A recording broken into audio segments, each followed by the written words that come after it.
Hi guys, this is Ryan from the Game Room. This is going to be part 3 of the Hunter Guide, but first I want to say a few things. You'll notice that I am Alliance, instead of Horde like I was in the other 2 videos. I was originally Alliance, and some of our buddies, me and Jared's buddies, decided that they wanted to go Horde, and we just moved to their server and moved to Horde just to play with them, and then a little bit after we got there, they decided to go Alliance on the same server. So we were kind of pissed off about that because we spent all this money on faction changes and realm changes, and then they just leave. The reason that we moved, whatever.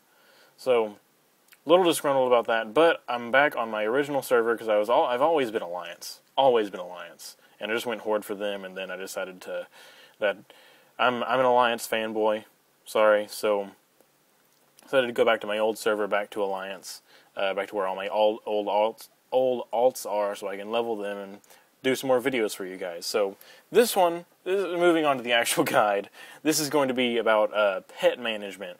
I'm going to split pet management and pet talents into 2 separate videos.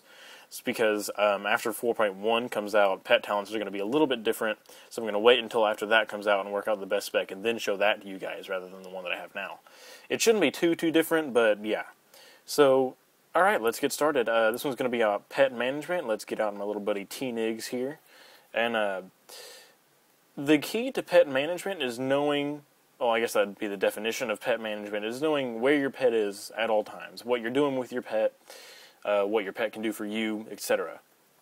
The way that I do this, and people probably have better ways of doing it than I do, but the best way that I've found to do this is I have a macro specifically for like petattack. See, it's right here.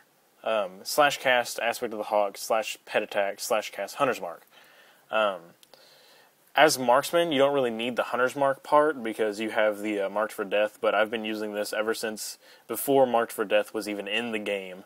No matter what spec I was, I used this macro to put hunter's mark on and to send my pet in, because I don't like having my pet on defensive because I like to just know where my pet is, especially for PvP.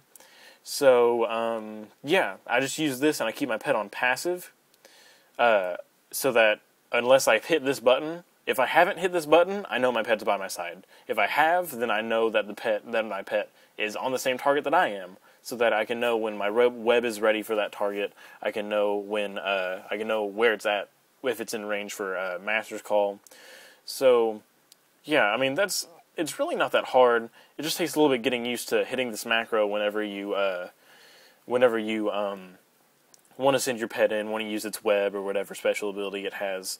This is good for PvP and PvE. Like I said, I use this a lot in PvE so my pet doesn't run like in Wrath whenever I raided, so that my pet didn't randomly go and attack a mob if I accidentally auto-shoot it or something along those lines.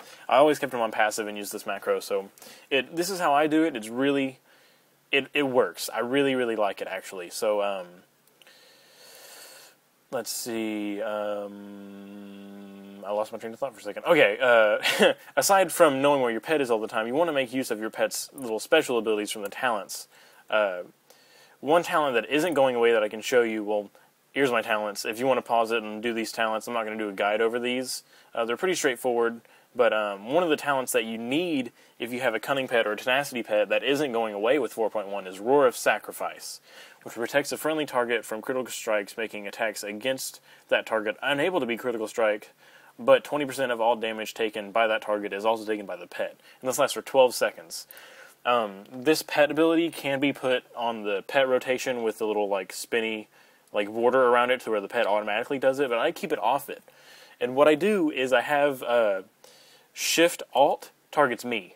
There's probably a better way to do that, but the way I have it set up is Shift Alt targets me. So if I'm if a rogue opens up on me and I have my pet right here, I'll Shift Alt, hit Roar of Sacrifice, and bam, he can't super crit on me for bonus combo points or just super damage like rogues tend to do.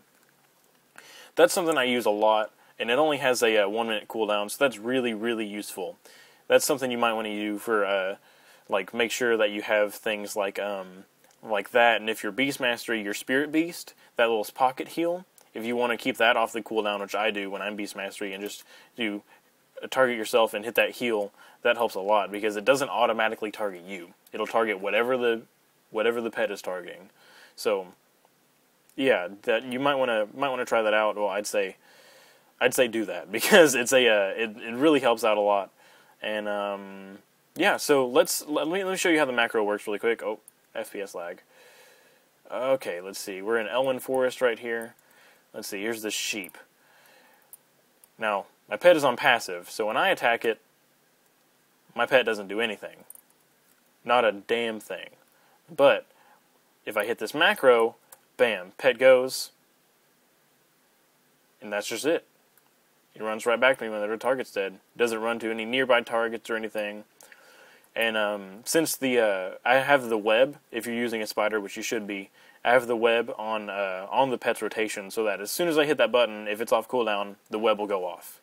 So that's really all there is to pet management. People tend to think that they should leave their pet on defensive, so that whenever someone attacks them, the pet automatically goes on it. But I don't think that's the best way to do things. I think that managing your pet this way is a lot more a lot more efficient than just keeping your pet on defensive, because if you keep your pet on defensive, your pet might stay on a target that tries to run away from you, and you start attacking something else, and little before you know it, your pet is across the map and despawns, and you don't even have your pet out. You have to recall it, and that'll get in the way of things like Master's Call, or if you need Roar of Sacrifice, you'll not know where your pet is, and it could be a mess. So yeah, keep your pet on passive, use this macro, I'll put it in the description, and yeah, I guess that's pretty much it for this time. So don't forget to rate, comment, and subscribe. Be on the lookout for part 4, which will be about pet talents. Yeah, so good luck managing your pet. It shouldn't be too hard with this guide out. It's pretty easily. So until next time, guys. I'll see you later.